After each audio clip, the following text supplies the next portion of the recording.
You just found the perfect product that helps with staying cool during hot summer runs. No more gross warm water. Stay cool with this product from Gear Handle. This hydration tube cover helps keep your water cool and easily accessible. Stay hydrated during those long summer runs or even delay from freezing in the winter. Plus, they're compatible with various brands of water bladders and come in various colors. Visit gearhandle.com and use promo code H2O today. This is a Rogue Media Network podcast.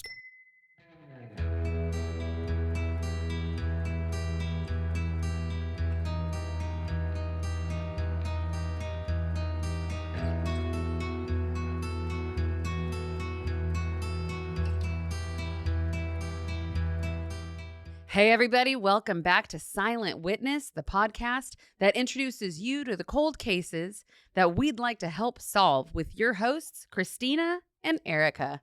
Hello, hello. Hello, Christina. Hey. Hey Well, girl, hey. As you know, we've been talking about cold cases for the most part, but now we've kind of switched True, okay. to the Kaufman County murders. Yes. Just because they're very interesting to me. Okay. And I was a probation officer at the time, so working near there. Yeah. It was a scary time for, my friends who were DAs and judges and so forth. That's what I was going to say. You personally knew people who had to really react and they had to get walked out by bailiffs and police, even though they weren't in that county. So, So let's summarize the last two podcast. We explored the complex case of the DA County DA killings, which just shook the state in 2013. The murder, we talked about first the murder of Assistant District Attorney Mark Hasse, who was gunned down in broad daylight near the courthouse. And that began an exhaustive search for the killer. As the search for Mark's killer was continuing, another horrific tragedy occurred on Easter Sunday. On March 30th, 2013, Mike McLelland and his wife Cynthia were found shot to death in their home.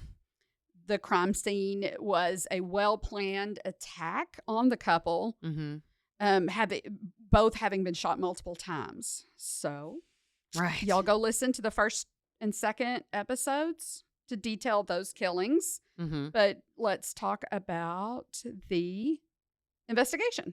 Okay. So we left off with police finding Mike and Cynthia shot to death in their home. A very short amount of time, investigators arrived on the scene. Basically, what had happened was a friend sent her son or sent a neighbor's son. Anyway, his name was, I can't think of his name. Never mind. Anyway, he was a Dallas police officer. Right. And he did lived a in wellness the area. check. Yeah. And he did a check, and then they immediately called when they saw what had happened inside. So, and that was a friend of hers' son. So, the sheriff of Kaufman County arrived at the Forney home. They lived in Forney, which I believe, I know, because the DAs have to live in the county they work in, would have been on the Kaufman County side. Right. Okay. So, they arrived at the Forney home, and the second in charge, the chief deputy, decided to go into the home. The sheriff noted that the scene looked like a war zone. I mean, he specifically said that. Blood, spent casings were all over the floor. Right. It wasn't just a tap. It was several shots, It was right? a spray. It was assault. A spray of bullets. Yeah. So what they had determined is either the McClellans knew the killer, opened the door to whoever was on the other side, opened the door to them. Okay. Because they knew him, or they came in an unlocked door. Mike was known for leaving his door unlocked, even though he had a pretty good, even though he had a pretty good alarm system, he left the doors unlocked. Especially with all of this going on. I mean, I'm not trying to blame or shame the victim here. No. But especially with all of this going on, you'd think he would have increased awareness, or I don't know. I'd probably still have my holster on my hip in my own home with all of this nonsense going on. We'll get in. The time that murder took place would have been early morning hours, just getting that's right. up. I don't think Mike even had a shirt on. Oh, that's right. I remember you saying that. So, yeah. Maybe I need to go back and listen to the other 2 episodes. It's been a minute. Okay. So as family gathered, anybody who was associated, whether they were coworkers, were notified of the murders. Mm-hmm. And the investigation, of course, began. Also of note, coworkers were all called to a church in the area, and they got the news of their boss. They were instructed not to go to their home. Really? Period. Go elsewhere. You were not going home. Oh. So, because they just didn't know who was doing it, what the motive was, but clearly those 2 gentlemen were linked. Of course. Right? And yeah. And so everybody in the office was at risk at that point. Of course. Yeah. Not DA's only office. them, not just the DA's office, judges, office workers, district clerks. Crazy. Anybody that lawyers, maybe they didn't work in the courthouse, like have offices in the courthouse, but they worked in the county, but these specifically were DA's office and probably other offices and, of judges and stuff. But okay. Yeah. So the headlines were occurring. It was national. DA killed in Kaufman County. Because you have your first assistant murdered, and then all of a sudden his boss and wife were killed. Yeah. So they were found shot to death, and so that, of course, made national headlines. Okay. And that's a good thing to get publicity because leads will come in. Okay. Hopefully. Right? Well, good and bad. Well, so what do you think? Serial killer? Coincidence? No. Not coincidence. Not serial. But I think, didn't we talk a little bit about the AB, Aryan Brotherhood, possibly being involved? And they're still looking at that. I mean, that is a coordinated effort. So it's definitely not, And we know from Mark Hasse's murder, there's more than one person. Mm-hmm. Yep, because there was a driver. So, yeah, I mean, somebody's working together to make this happen, but why? And it's obviously somebody who hates the system or was wronged by the system. So, yeah. Let's focus. Did they work on specific cases? I mean, I know technically the DA works on all the cases, but did they specifically work on any cases together that were like red flag to the investigation? Oh, Christina's nodding her head at me. She's saying yes. All right. And again, most of the time, DAs don't handle everyday cases. That's going to be left to their assistants. The assistant DAs in the county. They will handle, from my experience, and I worked in a DA's office for many years, from my experience, they will handle the high profile ones. Right. Well, they'll actually physically go to the courtroom and handle the more high profile ones. Sure. The ones they, especially in election years. Okay. But fair. He had just, it wasn't an election year for him. I don't believe. But he did step in on that one because that's how his buddy got murdered, Mark, right? Yes. Going to the courtroom for one of the No, he was just walking to work. That's it? Yeah. I thought he was on his way to trial. Well, he was, but it was just not for anything specific. Random docket. Yeah, it wasn't anything specific. Okay. Yeah. So let's shift back. Okay. So we did talk about a gentleman, and this is where your question was, did they work on a specific case together? Eric Williams. Yes. The JP in Kaufman County who was tried and convicted for felony theft. Mr. Man. So, of course, the sheriff's office, they looked at him taking those computers. Yeah. They looked at him for Hasse's murder. Mm-hmm.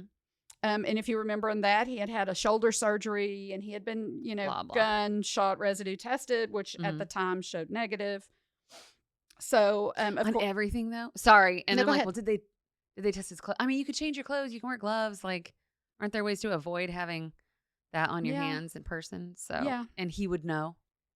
But okay, so it tested negative. Of course, he would know because he had worked in law enforcement, right? And then became a lawyer. So, but of course, they looked at him for and called him that evening, of the McLelland murders. Okay. So they that Easter night. They had met him that evening. Mm-hmm.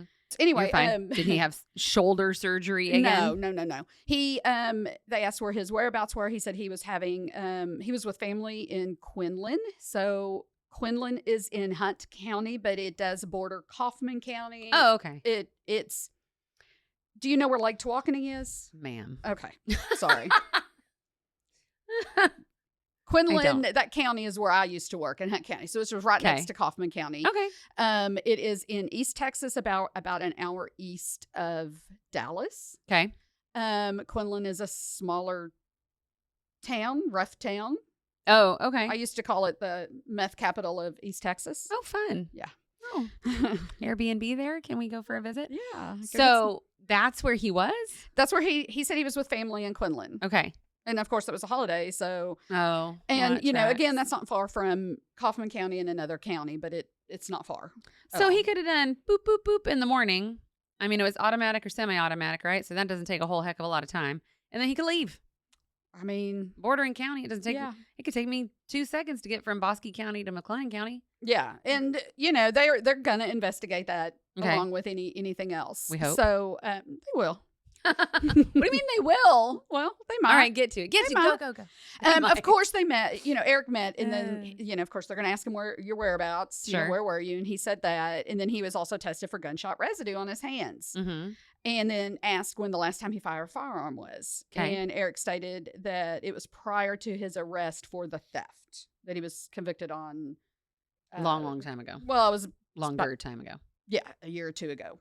Before this. So the last time he shot a gun, according to him that day, was prior to that arrest. Yes. Oh, because he's covering his butt because he can't have a weapon anymore, right? Yeah, because he's a felony. Yeah. If you're a felon, you are not allowed to Of course he's going to say that. Whoa, sure, buddy. Sure. But he also did turn over his phone to the sheriff along with his wife's phone. Okay. Her name's Kim. We haven't talked a little bit about her, but we did. Yeah. Well, yeah, because we were talking about accomplice possibilities, and also you can buy a phone. But he turned over the phones. Okay. And of course, Eric was released because they didn't have enough. What do they have? Yeah, nothing. And they had to wait on the testing and whatever. Sure. So, and of course, Eric went home, started watching the news, which was a normal thing for Eric. Eric always surfed the internet, watched the news. Okay. Especially because this would have been headlines. Sure. So throughout that evening and into the next morning, the investigation obviously continued. Forensics teams entered evidence. Investigators worked the scene. They spoke with neighbors who, for the most part, heard nothing. The reason they heard nothing was because there was a storm that night. And it was a pretty heavy thunderstorm. Okay. So they heard loud bangs, but they thought it was thunder. But they just attributed it to the storm. The storm that was going through. Okay. Media, again, began to focus on the Aryan Brotherhood. Which, listen, Kaufman County, again, I think I mentioned this in the first one. When I always thought of Kaufman County, I always thought of white supremacists in that area. And that's just like the first thing that comes to mind for you? I think I saw a documentary they were headquartered there, I think. I don't remember where that came from, but for some reason for you, that connection is like Kaufman County, AB. Boom. Well, or just any white supremacist. Not Aryan Brotherhood's more of a prison, but it would be the same out of prison. Most gangs are, if they're a prison gang, they're also going to be out on the street gang. Yeah. Yeah. Okay. So, you know, they also, investigators had another focus, which Mike had expressed before his murder. Oh. But more on that in a second. I heard it when you do that. Okay, more on that in a second. So police protection was being put into place for all involved in the case. Special prosecutors, I think I mentioned them early on. They were appointed when Mark was killed because of obviously the conflict. Mike couldn't have handled anything. Right. Yeah, I remember that. Okay. And so Toby Shook and Bill Worski, I hope I'm saying that right.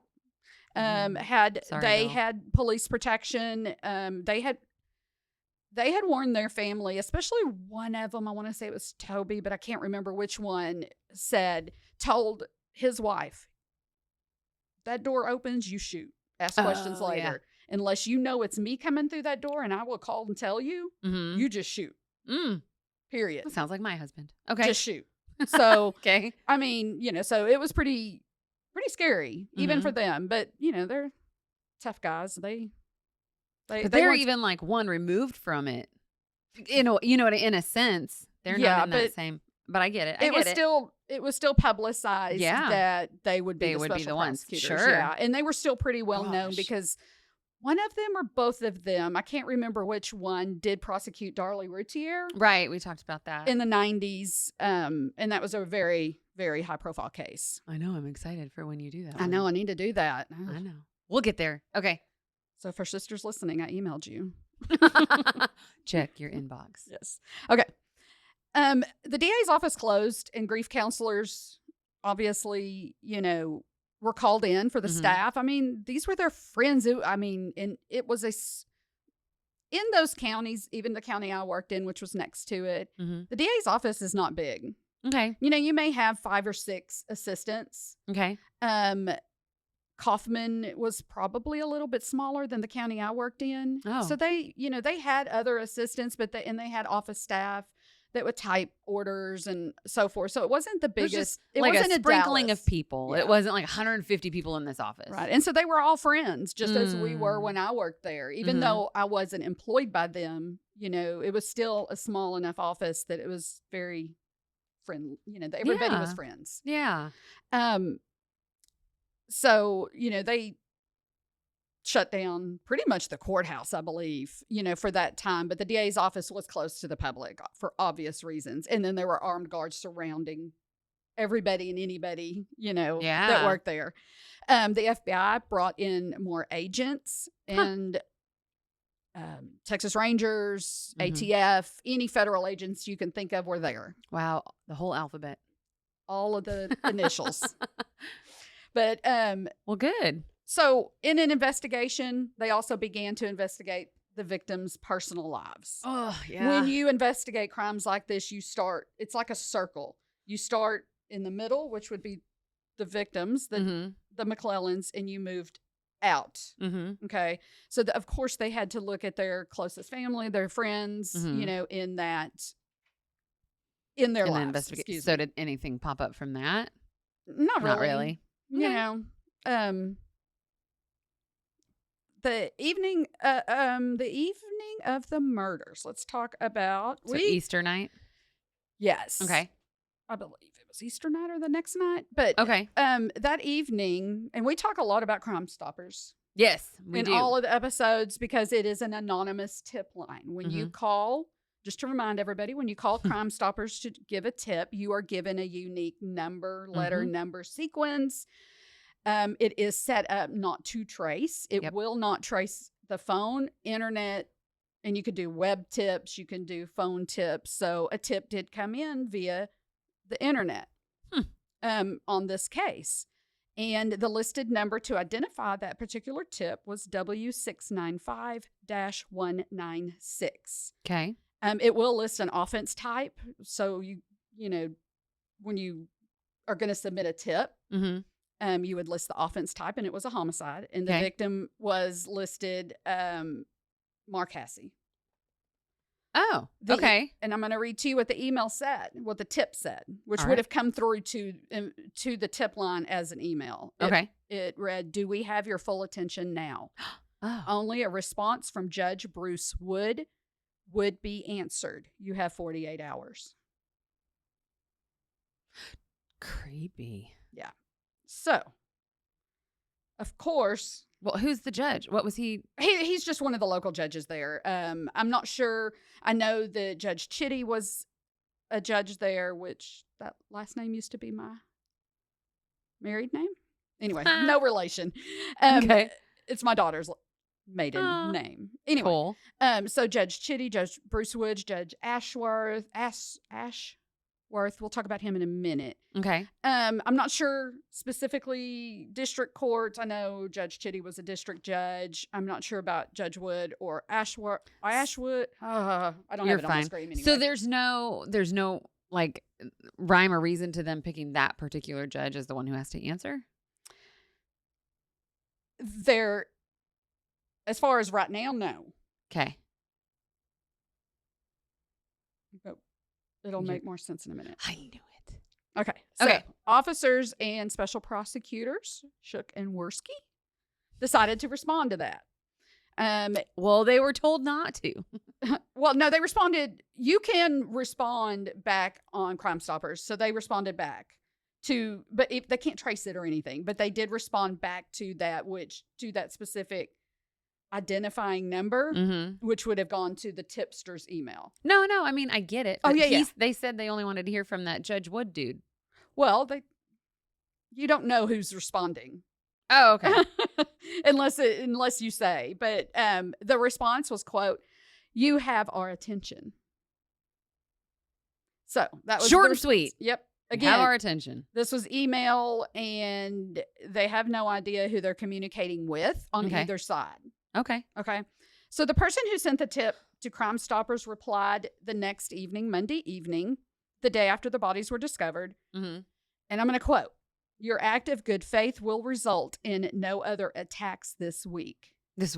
As proof, Mark Hasse was killed with a .38 caliber plus P ammunition, 147 grain hydro shock ammunition. Okay. Fired from a 3-inch 357 5-shot revolver. Then the note continued. Judge Wood must offer a resignation of one of the 4 main judges in Kaufman County, district or county court, list stress or family concerns, or whatever else sounds deniable. The media will understand. My superiors will see this as a first step to ending our actions. You have until Friday at 4 p.m. We are not unreasonable, but we will not be stopped. Ew. Okay. Yes. So super coordinated. More than 2 people, they're implying. That's what they're implying, yes. So investigators did know that this tip was legit based on the bullets recovered from Mark Hasse's They gave body. some pretty specific proof there. And it matched exactly the evidence. I mean, okay, that was their point, so good job, bad guys, I guess. Yeah, and investigators did respond to that last communication by basically asking, this isn't a quote, just to provide more details because the press has put a lot out there, and they are working on the demands, but they basically implied that you may have gotten your info from the press, which he didn't. That specific? Yeah, no, they didn't. They know, but they're just trying to. I know, but come on. Don't treat them like they're stupid when they're all, like, don't antagonize. Well, basically, that was the end of the communication on the other side. Well, yeah, because they're like, we're not stupid. We gave you all you need. Yeah. Or it could be that this is dumb. Why am I communicating this? I could be caught. Like, maybe. Or it could be what you said. It sounds smart. Like they know that we made our point. Yeah. I don't need to talk to you anymore. Yeah. Bye. So let's move back. Excellent negotiation tactic, by the way.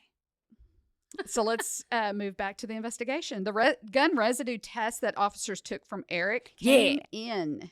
Was it positivo? It was positive. Because he's a liar, pants. Meaning he either shot a gun recently or held a gun that had recently been shot. I'm just saying. It's not. He's a liar. It's not. He could have held a gun. Still a parole offense, isn't it? Yeah, but it doesn't mean he shot a gun. I know. I know. But it is interesting, and it does give them a focus to either eliminate or move on. Eliminate him or continue on. Sure. But it is not conclusive. No. And it's not a reason to arrest anybody. Dang so, but it did give them a good start, like I said. Sure. And of course, they began to focus on they weren't just focusing on Eric, they were focusing on all possible leads.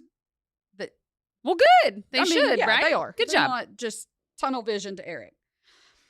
But he was being looked at. Rumors around town began as well, not only about Eric, but other theories. Okay. Yeah. Again, they're they're DAs. They put people in prison. Mm-hmm. So additionally, the press got wind of Eric's possible involvement secretly, not by Eric, but by somebody else. Okay. May have gave a tip to the press. Anonymous person. Okay. And they went and interviewed him. Of course, he didn't, speak to everybody, but something about Eric that I will mention, he's a narcissist. I was going to say, he's got a big fat ego. He's got a big old fat, and he loved the spotlight. Ah, yeah. So good. This guy, give him enough rope. Spoke to the press, of course. Dummy. And so now you just picture this. So, Eric is in his neighborhood on a Segway. Do you remember those? Yeah. So he's in his neighborhood. So he goes up to the cameras, to the guy, and he expressed his sympathy for the victims, denied involvement, and acknowledged that if he were an investigator, he would investigate himself. But he told the press, "Hey, I took a residue test. Of course, he doesn't know the result. Right. Eric. Okay. I gave my phones away to them. So I'm being so cooperative. Yeah. Yeah. Exactly. Yeah. I'm being cooperative, and I pray for the victims' families and everybody that worked with him. Blah blah blah. Eric loved the spotlight in his days. During his day, he would either play video games, like on the computer games, like Mafia Wars was a big thing back then, and both him and Kim loved to play that, and Kim surfing, is his wife. yeah, okay, and surfing the internet for articles. That's all he did with his time, pretty much.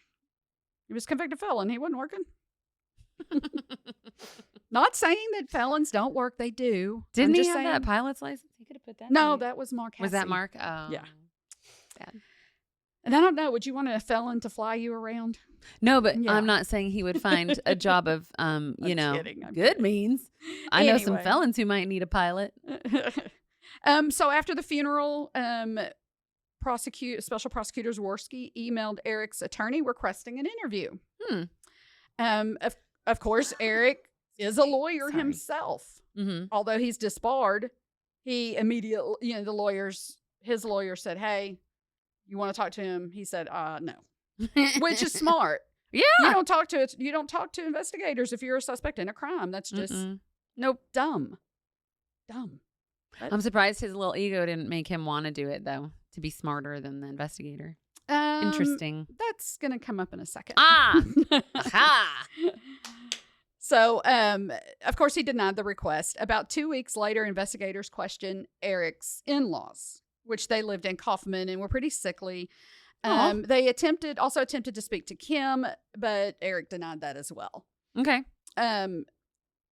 See, Kim, through all of this ordeal, mostly slept. She was in constant pain, and I cannot remember what happened, but she was sickly and in a lot of pain and on heavy pain medications. Heavy pain medications. Okay. To the point where she's pretty much in the bed, sleeping, unconscious, and,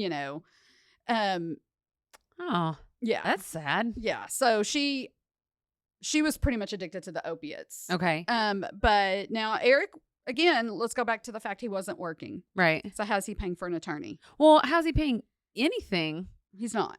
Okay. And so eventually, because knowing he's a suspect in this crime, knowing that they're going to have to do all of this work, they're not going to do it for free. So they dropped him as a client. Oh, yeah. Okay. They kept him in the beginning, and then, through the requests and stuff. And then finally they realized this is going to be way more than we, without getting paid, should handle. And so they dropped him as a client. And then, which now he's not represented by attorneys. Right. So that opened up the possibility of speaking to Eric himself. Right. By investigators. Now they don't have to go through the attorney. Right. So because he wasn't represented, they could attempt to talk to him. And as soon as investigators, and of course they got notice that they're no longer, that the attorney firm was no longer representing Eric, and they quickly went to his home. Yeah, knock knock, buddy. But Eric is not going to talk to a regular investigator. That's where his ego comes back. Yeah, into play. FBI profilers were working on the case, and because he was such a narcissist and ego-driven, they had to appeal to his ego. They had to play into his ego. So if they were going to get anywhere, they have to flatter him. They have to send somebody of high rank in the department, in some department, because his ego, he thinks he's above it. Right. He's got to have somebody he thinks he's equal to. Sure. So they had to work with that. So the next morning, the FBI went to Eric's mother's home looking for evidence and questioning her. And then the highest ranking Texas Ranger in that area and the chief deputy, which is second in charge of the sheriff's office in Kaufman, went to Eric's home to speak to him. Okay. So being the highest ranking Texas Ranger in the area, you know, up there, that's where the profile that flattered his little ego. Okay. So, of course, they're recording the conversation when they knock, asking him to pinpoint exactly where he was the morning of the murder and the night after. Eric answered their questions. Officers phrasing questions in a manner as they were polite and appealing to his ego, but continuing because they wanted Eric to continue to answer. Yeah. They don't want him to shut down. I don't have to talk. Eric's a lawyer. He should know. He knows this stuff. So right. So another thing they wanted to know about is his ownership of guns. Okay. Which Eric was required to get rid of because he was a convicted felon. Right. Eric denied having any and stated he either gave them to family members or sold them, all except one that he is trying to sell. So investigators convinced Eric to let them look in the home, just gander in. Let's just take a look for some guns. We're doing this as an attempt to rule you out. Okay. Let us in, let us look, so we can go back, say, hey, we looked, he has no guns. Okay. Boom. Of course, Eric said, no, y'all aren't ever gonna, that's not gonna eliminate me, so no. But eventually... Can he say no as a felon? Yeah. Because it's only been a couple years, he's not still on... I don't know if he was still on, I would assume he would still be on probation. Right. I cannot remember if he was on a 2-year probation. But yeah, he can say no. What? And if it's not in his conditions of probation, that probation officers can go in. Okay. But not just some random investigator. They still have to have a search warrant. Okay. Okay. But eventually Eric agreed. Okay. House was a mess. Well, all he does is play video games. So one investigator noticed an empty box of .357 type, a box that held a .357 type gun. I was gonna say, is his one gun that he can't sell a revolver? No, it wasn't a .357. I think it was a .44. Oh. And I think they knew from the McLelland murders it was an AR. Oh, okay. A semi-auto. So, and then, but they noticed an empty box which would have held a .357. And that is the same gun that would have killed Mark. So remember the shoulder surgery Eric told investigators that he had? Yeah. Well, they asked him about that again, and Eric basically changed his story and said, no, I had frozen shoulder and it flared up. Wait, nobody confirmed that with a hospital that he'd undergone surgery? That seems like a pretty simple follow-up question. And they may have, you can't get medical records like that. You'd have to have a search warrant to get them to talk to you because of HIPAA. Right. So there's not going to be enough evidence to get a warrant to be able to speak to the hospital. The hospital's not going to give you information. So I feel like there's still ways to get it. Yeah, a search warrant. That's it. No, there's other ways to get it. People talk. Yeah, but if it's gonna be held up in court, you got to do it right. I just understand. Getting some random to say no, he wasn't here. That's not going to be held up in court. That'll be thrown out. You want to do it right so it will be in evidence.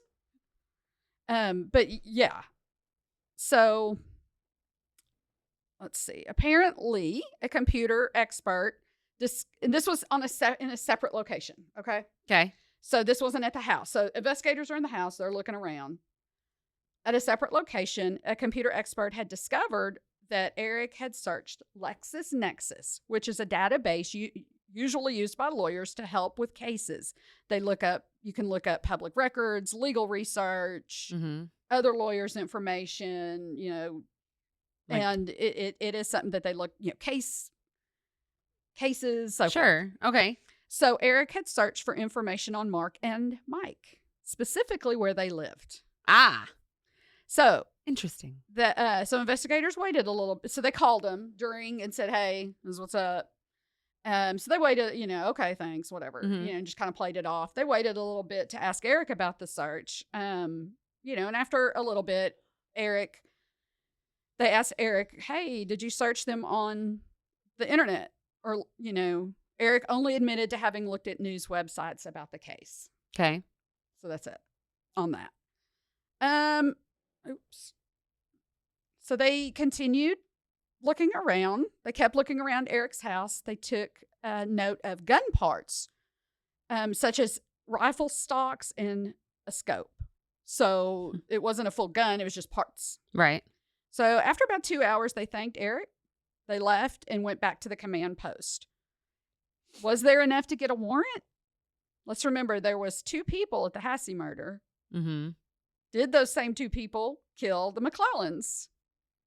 We don't know. So, but was there enough evidence through that,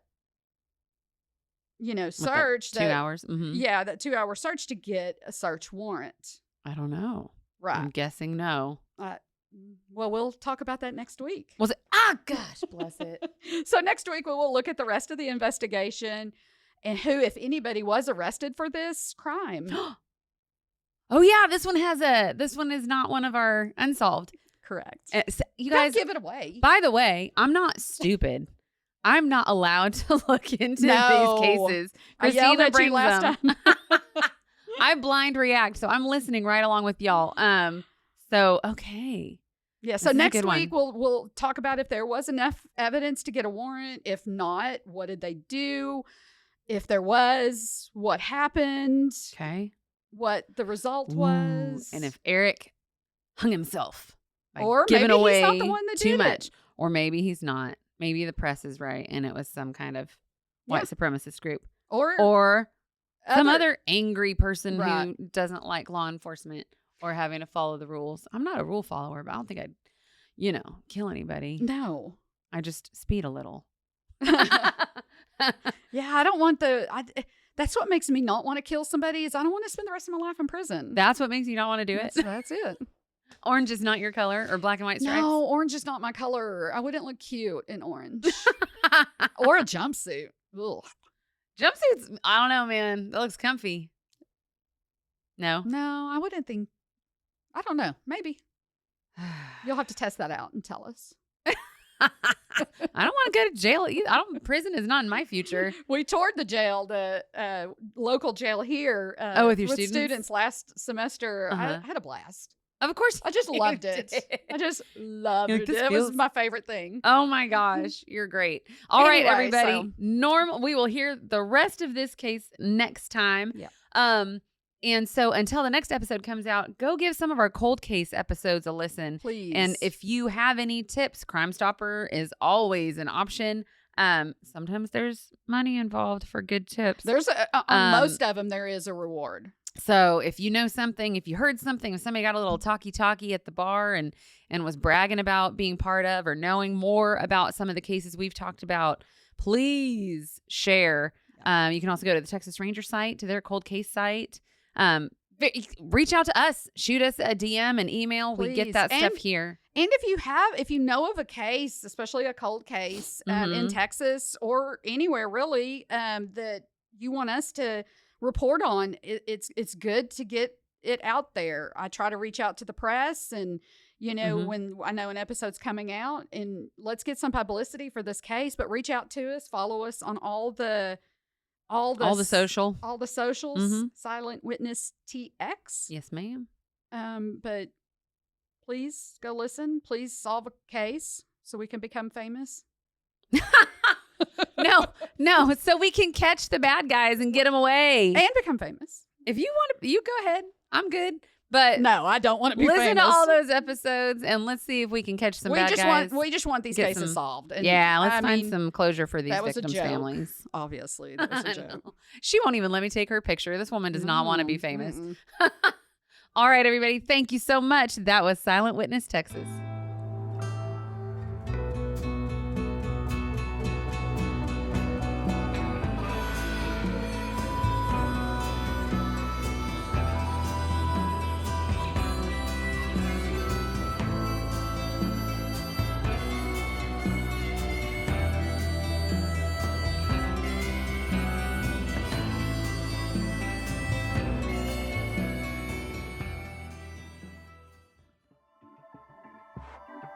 This has been a Rogue Media Network production.